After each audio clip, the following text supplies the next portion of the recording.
Corpo, alma, espírito, consciência, fôlego, mente e eternidade. Poucos temas parecem tão familiares e ao mesmo tempo tão confusos quanto esse.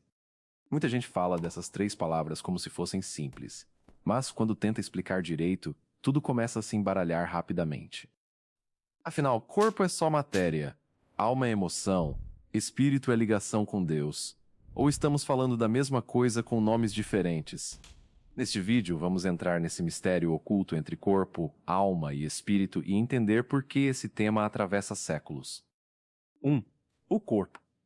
Entre os três, o corpo é a parte mais visível, concreta e fácil de entender à primeira vista.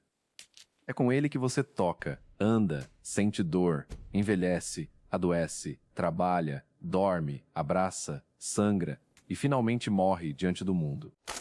Mas a Bíblia nunca trata o corpo como casca sem valor. Ele não é prisão descartável nem detalhe acidental da existência humana. Desde o começo, o ser humano é formado do pó da terra. O corpo entra na história como parte do projeto. Isso já muda bastante coisa. O corpo não é inimigo automático da vida espiritual. Ele também participa da dignidade humana.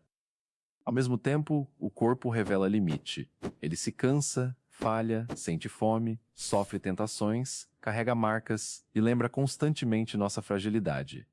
O significado disso é profundo. O corpo nos conecta ao mundo visível, mas também nos obriga a encarar finitude, dependência e tempo. 2. A alma. Aqui a discussão começa a ficar mais nebulosa, porque alma é uma palavra usada de muitos jeitos diferentes. Em vários contextos bíblicos, alma pode significar a própria vida, a pessoa inteira, o centro interior ou aquilo que sente e deseja. Quando alguém diz minha alma tem sede, não está falando de um órgão invisível separado do resto. Está falando do eu profundo. A alma, nesse sentido, é a interioridade viva, é onde vontade, afeto, angústia, memória, medo, amor e desejo se acumulam. Por isso tanta gente associa a alma à identidade. Quando pensamos em quem alguém é por dentro, quase sempre estamos tocando nisso. O problema é que, em muitos momentos, alma também aparece como sinônimo de pessoa inteira. E aí a fronteira começa a borrar. 3. O espírito. Entre os três termos, esse talvez seja o que mais carrega a sensação de mistério, altura e profundidade invisível. Espírito pode significar fôlego, princípio de vida, dimensão interior voltada ao transcendente ou aquilo que responde ao sopro dado por Deus. Há textos em que espírito parece destacar a parte mais alta do humano, a abertura para o sagrado e para o invisível. Em outros, aparece quase como força vital, aquilo que deixa o corpo quando a vida termina e a matéria cai silenciosa. Isso faz o espírito parecer menos ligado à emoção e mais ligado à origem, direção, sentido e relação com algo maior. Agora, antes de continuar, já deixa o like, se inscreve no canal e ativa o sininho. Esse tipo de conteúdo merece alcançar mais gente. 4. Onde começa a confusão? A grande dificuldade desse tema é que corpo, alma e espírito nem sempre aparecem como divisões rígidas. Às vezes, a Bíblia fala do ser humano em duas partes mais claras, corpo e dimensão interior. Em outros momentos, fala em três. Isso gerou séculos de discussão. Algumas tradições defendem que somos corpo e alma, usando espírito como aspecto da própria alma. Outras entendem que existe distinção real entre alma e espírito, ainda que os dois se toquem de forma profunda. O mistério, então, não nasce da falta de palavras. Nasce do fato de a experiência humana ser mais profunda que classificações simples. 5. O corpo sem o sopro. Em Gênesis, o homem é formado do pó, mas ainda não está vivo plenamente. A vida aparece quando Deus sopra nas narinas o fôlego de vida. A matéria recebe algo que não produz sozinha. Esse momento é decisivo porque une terra e sopro, visível e invisível, estrutura e vida, corpo moldado e existência consciente. O ser humano não nasce só da carne nem só do espírito. Surge da junção misteriosa entre pó e fôlego. O significado é enorme. Você não é apenas química organizada, nem apenas centelha abstrata. Você é encontro entre matéria e vida. 6. A alma como sede de conflito. Quando a Bíblia fala da alma abatida, sedenta, angustiada ou alegre, ela revela interioridade em luta. A alma sente o peso do mundo, do Batida de pecado, da coração. culpa, da esperança e da espera. Ela carrega a guerra emocional real.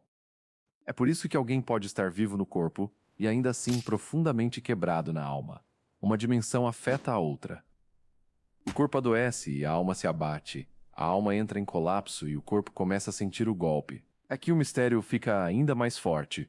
O ser humano não funciona em compartimentos herméticos. Tudo ecoa em tudo. 7. O espírito como direção. Em muitos contextos, o espírito aparece como aquilo que se eleva, responde, discerne e se inclina.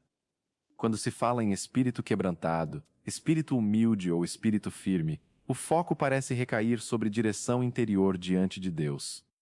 O espírito, então, não seria apenas energia vital.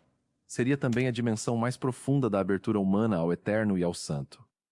Isso ajuda a explicar por que tanta gente sente que pode estar emocionalmente ativa, mas espiritualmente vazia ao mesmo tempo. 8. Quando corpo, alma e espírito se desalinham. Uma das experiências mais humanas é justamente essa sensação de desordem interna. O corpo quer uma coisa, a alma sente outra, o espírito percebe outra ainda, e a Batida de pessoa coração. inteira vira campo de tensão. O desejo puxa, a consciência acusa, o cansaço derruba, a mente confunde e a fé tenta se manter de pé. Esse conflito não é detalhe periférico. Ele ajuda a explicar tentações, esgotamento, culpa, vício, medo e a luta moral cotidiana. O ser humano não é máquina linear. É uma unidade complexa onde cada dimensão pode fortalecer ou enfraquecer as outras. 9. A morte. É aqui que o tema ganha peso máximo, porque morte expõe a fragilidade da nossa unidade. O corpo cai, perde força, para de responder e volta ao pó. Mas a grande pergunta sempre foi o que continua. Em várias tradições cristãs, alma e espírito seguem vivos diante de Deus, enquanto o corpo aguarda a ressurreição futura.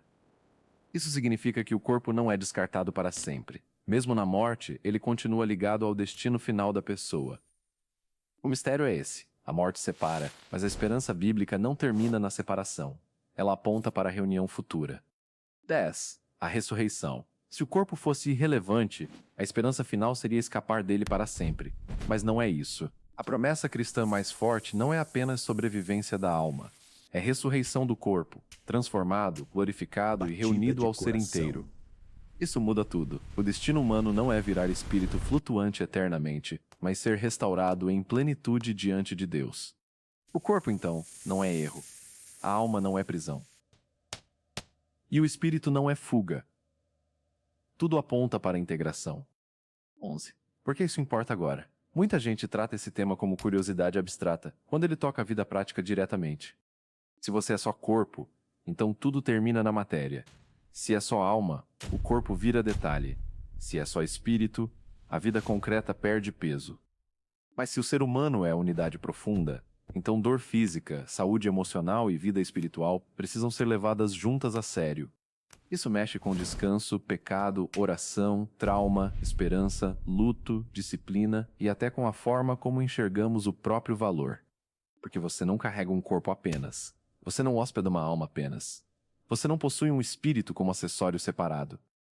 Você é uma criatura inteira, profunda, visível e invisível ao mesmo tempo, atravessada por matéria, afeto, consciência e sopro. E talvez esse seja o ponto central de todo esse mistério. Corpo, alma e espírito não explicam pedaços soltos de você. Eles tentam apontar para a profundidade de um ser humano que jamais cabe completamente numa definição curta ou numa fórmula fechada. O corpo mostra sua presença no mundo. A alma revela sua interioridade. O espírito aponta para sua abertura ao eterno. Separar completamente essas dimensões empobrece a experiência humana. Confundi-las totalmente também apaga nuances que a própria linguagem bíblica preserva. Por isso esse tema continua vivo há tanto tempo. Ele toca identidade, morte, sofrimento, esperança, santidade e destino final, numa só pergunta. No fundo, tentar entender corpo, alma e espírito é tentar entender o que exatamente você é diante de Deus e do tempo. E essa talvez seja uma das buscas mais profundas que existem, porque quem entende melhor o ser humano vive diferente.